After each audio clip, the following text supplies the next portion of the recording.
TV Fortaleza. A TV da Casa do Povo há 19 anos.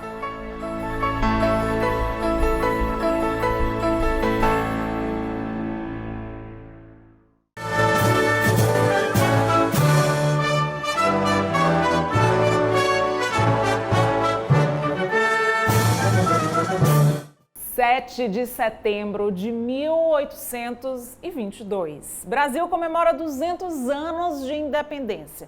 O que significa isso atualmente para cada um de nós? E será que a história que a gente conhece com Dom Pedro em seu cavalo ou mula declarando a independência aconteceu de fato assim?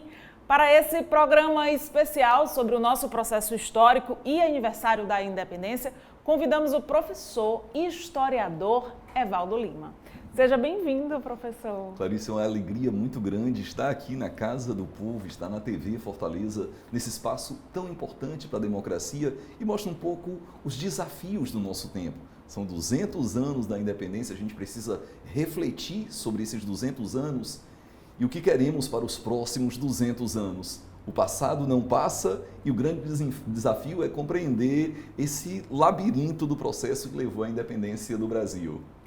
É um momento histórico e que faz a gente também repensar a forma como a gente aprendeu, né? Hoje em dia a gente tem muito mais acesso às informações, né? Tem muito mais autores que estudam a história do Brasil de outras formas, né?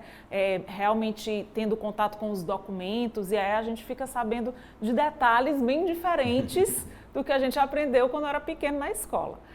Conta pra gente, foi assim como a gente vê nessa linda figura, né? O Dom Pedro a cavalo e com a tropa e dessa forma, e de forma fácil, plena e pacífica a independência, ou foi uma independência até difícil e conflituosa? Bom, a gente tem 4 horas para responder essa pergunta, né? Eu queria começar exatamente fazendo uma referência ao quadro do Pedro Américo. É um quadro sob encomenda, foi pintado em 1885, quer dizer, muitos anos depois do acontecimento, e foi encomendado pelo Dom Pedro II. Então esse quadro, na verdade, ele é extraordinário, porque ele levou 3 anos na época, o Pedro Américo já morava em Florença. Ele vinha para o Brasil, ia para o Ipiranga, tentava compreender ali a geografia, estudava os cavalos para fazer essa obra. Mas o próprio Pedro Américo, quando o quadro foi lançado, em 1888, já às vésperas da proclamação da República, o Pedro Américo ele lança o quadro e, ao mesmo tempo, ele lança um livro. E nesse livro ele diz que, em defesa da nação, ele sacrificou a geografia. Em defesa, porque, na verdade, não era num alto. Dom Pedro I não estava no alto, o território era plano, mas, no entanto, ele precisava edificar, levantar a imagem de Dom Pedro I. E ele dizia também que a realidade inspira, mas não escraviza. Isso é o Pedro Américo falando, né? Porque o quadro é repleto de uma certa fantasia. Vamos começar pela roupa, né? Uma viagem longa, certamente o Dom Pedro, os seus soldados, a sua guarda de honra, não estavam usando roupas de gala, era roupa de algodão, mas compatível com esse tipo, com a natureza dessa viagem. Essa roupa da guarda de honra só foi criada em 1823. Ou seja, um ano depois do grito do Ipiranga. Então não existia essa roupa. O Dom Pedro I não estava no cavalo, estava num mulo, numa mula ou num burro, quer dizer, que era mais compatível com a viagem dessa dimensão, dessa natureza. Então esse quadro ele é repleto de uma certa visão fantasiosa. Foi feito sob encomenda do Dom Pedro II, né? O Pedro Américo ele já era financiado pelo Dom Pedro II pela política do mecenato. E, na verdade, ele tinha 2 objetivos. O primeiro deles era glorificar a imagem do imperador rebelde, libertário, que rompeu com o próprio pai, com o seu país natal, para declarar a independência da nação que ele amava e que ele vivia desde os 10 anos, né? Ele tinha 24 anos de idade aí, desde os 10 anos para 14 anos aqui no Brasil, toda a educação, toda a paixão, a formação da personalidade dele foi aqui no Brasil, era para glorificar a imagem do Dom Pedro I, feita pelo Dom Pedro II, né? E a segunda é para caracterizar o 7 de setembro como essa grande referência. Porque mesmo a data da independência, originalmente não seria o 7 de setembro. Na década de 1820, o dia que era comemorado a independência do Brasil era o 10 de outubro, que foi o dia da aclamação de Dom Pedro I, quando Dom Pedro foi coroado o imperador, não o rei, mas o imperador, não o rei porque tem a natureza da hereditariedade, mas o imperador porque tem esse componente popular de atender aos anseios da sociedade. Então, em 1828, quando Dom Pedro I já estava numa grave crise de impopularidade, na época ele era conhecido como o carniceiro, o açougueiro dos Bragança, pela repressão violenta a várias rebeliões que ocorreram no Brasil no período. Pouco tempo depois ele acabaria abdicando do trono do Brasil. O Dom Pedro I do Brasil abdica do trono do Brasil e vai para Portugal, e lá ele é conhecido como Dom Pedro IV. Ele morreu depois em Portugal como imperador de Portugal, o Dom Pedro IV. Ele estava numa gravíssima crise de impopularidade, aí ele passa a falar dos extraordinários acontecimentos às margens do Ipiranga. Aí vai sendo criado essa imagem do 7 de setembro que vai sendo construída através dos tempos. Esse é o primeiro aspecto da resposta. O segundo aspecto é que, na verdade, a independência do Brasil não se limita aos acontecimentos do Ipiranga ou mesmo das Cortes no Rio de Janeiro. Existem movimentos que precedem a independência. Eu quero destacar, por exemplo, a Dona Bárbara de Alencar, a primeira mulher presa por razões políticas na história do Brasil e que lutou pela nossa independência. O Ceará é uma terra bárbara que clamou pela liberdade e pela independência do Brasil antes de 1822. Mas mesmo antes da revolta dos padres, da revolta de 1817, ocorreram movimentos importantes, né? A Conjuração Baiana, que tem uma natureza mais radicalizada e mais popular, a Conspiração Mineira, que foram movimentos de libertação. Ocorreram guerras de independência após o Grito do Ipiranga, no Grão-Pará, na Cisplatina, na Bahia, no Maranhão e no Piauí ocorreram confrontos violentíssimos. Mulheres tiveram protagonismo nessa história. A Dona Maria Quitéria se disfarçou de homem para lutar contra os portugueses contrários à independência e morreu cega, miserável e no esquecimento.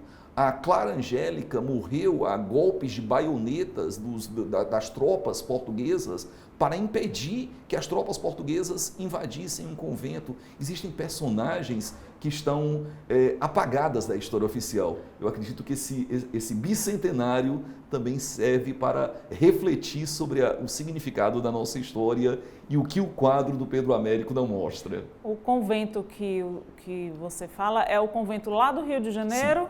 Sim, que as tropas portuguesas tentaram impedir o processo de emancipação política e foram corajosamente enfrentados por Clara Angélica. E tem várias outras personagens extraordinárias. Eu acho que um Brasil desconhecido há 200 anos é uma oportunidade da gente fazer essa reflexão sobre o país que temos e os desafios de uma nação soberana, livre, independente para os próximos 200 anos. O Ceará, por ter uma proximidade, né, maior com Portugal, não sei se aí o senhor me explica, né, se demorou mais para se revoltar, mas ele também teve participação junto com o Piauí na Guerra do Genipapo. Né? Sim. O Ceará tem esses movimentos que precedem a independência.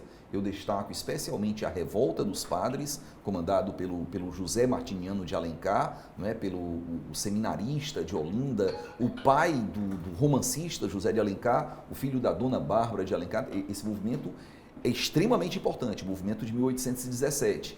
E quando da independência, na verdade o processo de independência do Brasil, ele é diverso do que aconteceu em relação ao restante da América Latina, por exemplo. O Brasil foi a única monarquia da América, tem esse elemento realmente de absoluta distinção.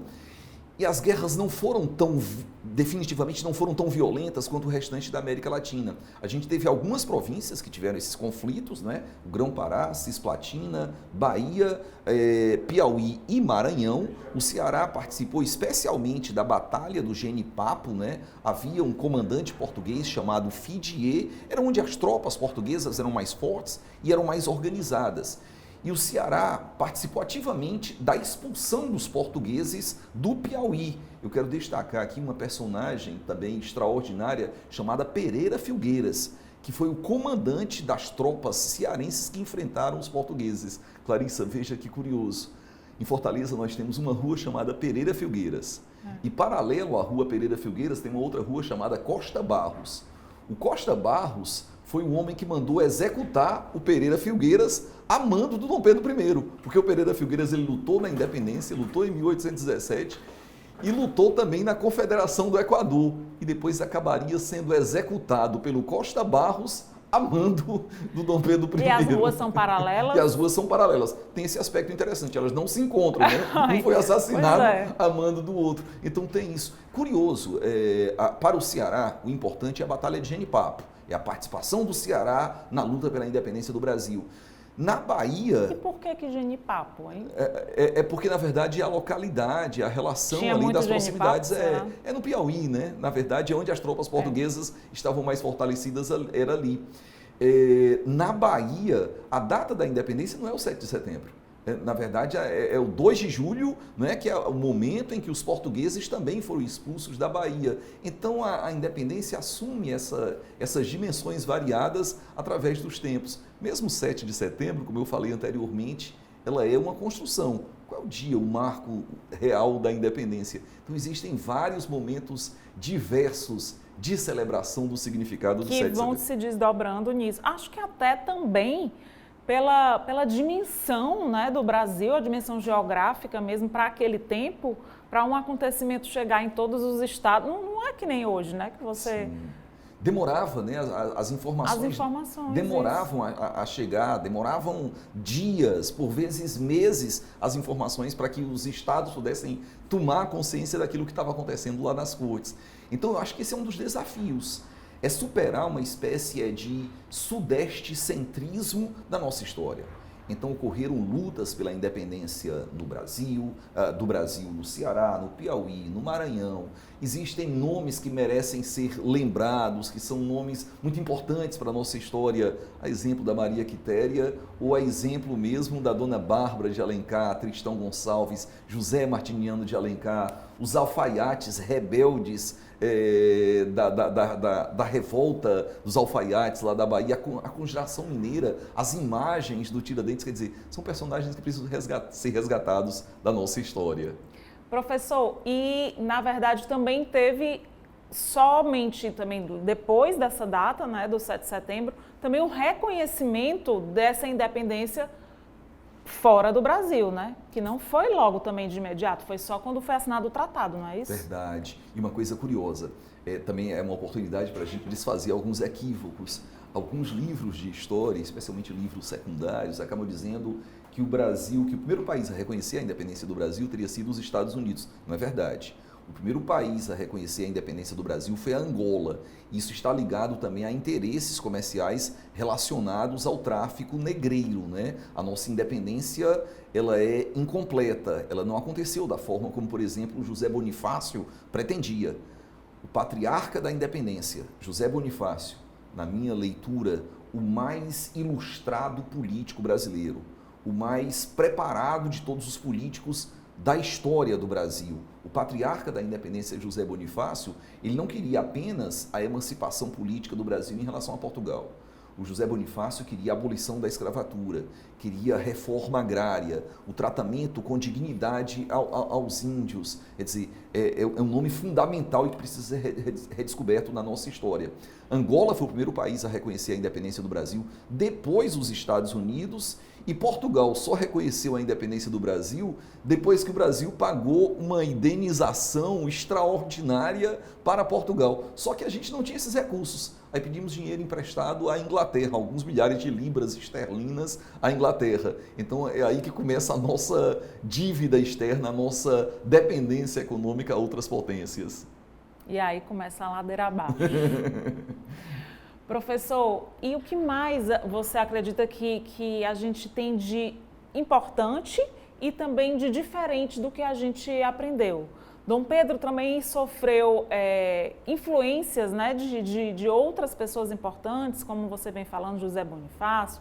Tem alguns historiadores que falam que a Dona Leopoldina também foi importante nesse momento, que quando ele viajou, né, para São Paulo, ela mandou uma carta dizendo: o que você foi fazer lá, faça logo.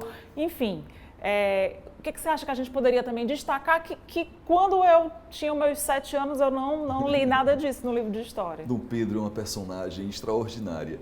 O historiador, ele trabalha com documentos e ele tem que ser apegado a um compromisso absoluto na busca da verdade. O historiador e o jornalista, esse diálogo é muito importante pela relação com as fontes. Enquanto o jornalista ele busca preservar o sigilo das suas fontes, o historiador ele precisa necessariamente revelar as fontes. Tem uma história curiosa. De onde tirou a história, De onde tirou, né? Não é, definitivamente não pode ser da cabeça, da imaginação do historiador. É esse compromisso com a verdade. Tem uma história interessante, Clarissa. O Junot foi o comandante, o Junot era o embaixador da França em Lisboa. Em 1805, ele teve uma audiência com Dom João VI e o Junot escreveu no seu diário, está lá no diário do Junot, como são feios, como o imperador é feio, como a rainha é feia, são todos muito feios, não há um traço de beleza, exceto um jovem príncipe herdeiro. Ele dizia que o único que... Isso está escrito... Isso aí é até engraçado porque nos livros, claro que a forma como se desenha não é a realidade. Mas o que fizeram melhorzinho foi o Dom Pedro II, né? Mas o Dom Pedro I, nessa observação do Junot, ele fala que o Dom Pedro Alcântara, que era o mais novo ali, que era o herdeiro do trono, já tinha traço de beleza, era a única exceção. O Dom Pedro, ele não era o herdeiro pela dinastia dos Bragança, era o Dom Antônio. Só que o Dom Antônio morreu aos 6 anos de idade, morreu de tuberculose. E aí o Dom Pedro foi criado, mesmo ele se tornando herdeiro, ele foi criado de uma forma absolutamente negligente. Quando a família real portuguesa emigrou para o Brasil por causa do bloqueio continental, fugiu para o Brasil, na verdade. Ele foi criado absolutamente solto, montado a cavalo na Quinta da Boa Vista, tomando banho nu na Praia do Flamengo, brigando a socos com outros garotos da sua idade, cavalgando, era apaixonado por cavalos e apaixonado por mulheres e frequentador de tavernas, quer dizer, foi uma educação completamente libertária. Quando vieram as tensões, né, quando veio a revolta do Porto, que exigiu a volta de Dom João e que estabeleceu muitas restrições ao Brasil, em última análise, a Revolução Constitucional Liberal do Porto, liberal para Portugal, mas com pretensões de recolonizar o Brasil, esse é um elemento fundamental para compreender a independência do Brasil, é essa Revolução do Porto, que vai fazer com que o Dom Pedro permaneça aqui. Quando os revoltosos lá de Portugal exigiam o retorno de Dom Pedro a Portugal, ele não podia voltar diretamente para Portugal. Ele deveria ser enviado para a França, para a Inglaterra, para a Espanha, para ser reeducado. Para que ele possa ter traços, ele tinha que ficar lá de forma incógnita para que ele fosse reeducado, para que pudesse estar preparado para, no futuro, assumir o reino de Portugal. Então, a personagem fascinante. A história da Dona Leopoldina é muito interessante, né? Porque o Dom Pedro ele vai para São Paulo para resolver problemas, algumas revoltas, algumas questões locais em São Paulo. Quem fica no exercício do poder, de fato, é a Dona Leopoldina.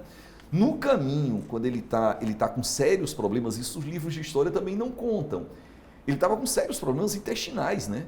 Ele estava, na verdade, nas proximidades de um matagal, quando ele recebe as cartas. Dom Pedro com dor de barriga mesmo, e todo mundo lembrou disso nas cartas históricas, né? Pois existem documentos, inúmeros documentos que falam desses problemas de dor de barriga, problemas intestinais do Dom Pedro. O Dom Pedro, que era epiléptico, né? Frequentemente tinha ataques de epilepsia. Naquele momento ele estava tomado por uma terrível dor de barriga e ele tinha um outro problema. Ele estava inebriado pela paixão. Há pouco tempo ele teria conhecido a Domitila de Castro, que seria futura Marquesa de Santos, e ele estava tomado pelo fervor da paixão. E foi a principal amante dele, Sim, né? Sim, durante 7 anos foi a amante. Veja que coisa, Clarissa, que coisa curiosa. uma espécie de necropolítica nessa história da adoração de corpos mortos e de uma história morta. Lá no Ipiranga, que se transformou no túmulo do Dom Pedro, está o Dom Pedro, a amante, o corpo, os restos mortais da amante, a Marquesa de Santos, e também a Dona Leopoldina. Tava só os ossos, né? Agora está chegando também o coração, os ossos estavam separados do coração. Pois bem, retornando ao Ipiranga, ele estava com problemas intestinais quando recebe aquelas cartas.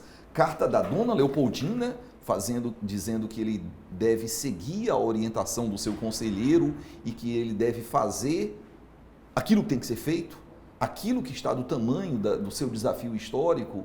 E o José Bonifácio manda uma outra carta que é fundamental. O José Bonifácio diz que nós não podemos esperar nada de Portugal, exceto horrores e a escravidão. E várias cartas que vêm de Portugal, algumas das quais que chamavam o Dom Pedro de uma forma pejorativa, depreciativa, de brasileiro, aquele jovenzinho, e que falavam que o Dom Pedro teria que retornar imediatamente, e que fechavam todas as repartições públicas que existiam no Brasil, que acabava com o sistema judiciário do Brasil, que pretendiam, enfim, a recolonização do Brasil. É contra todo esse estado de coisas que Dom Pedro I vai dar o grito do Ipiranga. Professor, eu queria perguntar muito mais, mas já chegando ao fim quase, o senhor acha que Dom Pedro I, Dom Pedro II, estão contentes com o Brasil atual ou eles se revirariam no túmulo pelo estado em que estamos no momento? Eu acho que nós temos importantes desafios para os próximos 200 anos. Ambas as personagens, Dom Pedro I, com a sua rebeldia, o seu inconformismo, o seu grito de liberdade, é uma personagem muito importante da nossa história, não é? Extremamente popular em 1822 e profundamente impopular no momento que ele abdicou, no dia 7 de abril de 1831, ele abdicou aqui para ser o rei lá em Portugal. É uma personagem complexa, contraditória. Dom Pedro II é uma personagem extremamente erudita, que tinha paixão por livros, por artes plásticas, por fotografia. Dom Pedro II foi o primeiro fotógrafo da nossa história, e era um homem que sonhava de fato com um Brasil soberano, um Brasil livre. Na verdade, nós temos importantes desafios relacionados especialmente à desigualdade social, especialmente à defesa da democracia, das nossas liberdades, a liberdade de imprensa, a liberdade de ir e vir, a liberdade em todos os aspectos. Enfim, a gente está vivendo um momento extremamente delicado e que a gente precisa refletir sobre o país que temos e o país que queremos. A reflexão sobre a independência do Brasil possibilita isso. Fiquei com vontade de mais uma perguntinha. Algumas pessoas, às vezes, assim, menosprezam um pouco a história, né? Assim, menosprezam os portugueses, mas a gente, estudando um pouco mais, a gente vê que não sei qual dos dois, ou os dois, Dom Pedro I e Dom Pedro II, eles amavam o Brasil. Sim, né? Intensamente, intensamente. Dom Pedro I, com todos esses arroubos autoritários, amava profundamente o Brasil. E o Dom Pedro II, da mesma forma. São personagens importantes da nossa história e é o momento para fazer uma reflexão apurada sobre isso. E é interessante, Clarissa, me permita também, como essa data ela muda através dos tempos, como as comemorações da independência do Brasil mudam através dos tempos. Na década de 20, o 7 de setembro não era o dia da independência. Quem procurou mitificar o 7 de setembro foi o Dom Pedro II, que encomendou o quadro do Pedro Américo e toda a celebração para resgatar a imagem do seu pai. Quando houve o centenário da independência, em 1922, foi construído de fato, o Museu do Ipiranga passou a ter um maior significado, a tela do Pedro Américo passou a ter um maior significado, isso porque São Paulo procurava trazer para si o centro dos acontecimentos. Quando ocorreram os 150 anos da independência do Brasil durante a ditadura militar, em 1972, o general Médici trocou uma rara edição do livro Os Lusíadas de Camões pelos ossos de Dom Pedro. Aí os ossos vieram para cá. Só que não cabia dentro do caixão, dentro da cripta que foi colocada para o corpo do Dom Pedro ser colocado lá. Quer dizer, é toda uma espécie de necropolítica na época da ditadura militar. Agora, eu sinto muita falta, Clarice. Eu acho que a TV Fortaleza está cumprindo esse papel muito bem, de trazer o debate, a reflexão, a pluralidade de perspectivas. Eu sinto muita falta dessas referências, dessas reflexões sobre a independência. E eu acredito que o grande desafio é construir isso. Uma nação livre, soberana, com menos desigualdade social, uma nação democrática. Muito obrigada pela sua presença, né? Deu mais vontade ainda de conversar e de conhecer a nossa história. Eu acho que esse é o grande desafio. A história é esse labirinto, o passado não passa, para que a gente possa compreender quem somos e o que projetamos, o que sonhamos para o futuro, é necessário buscar essas raízes na história. É isso aí. Então, nós ficamos por aqui, agradecemos a sua companhia e até a próxima.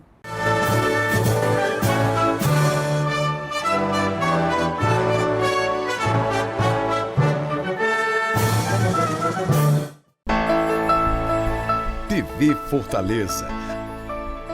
A TV da Casa do Povo há 19 anos.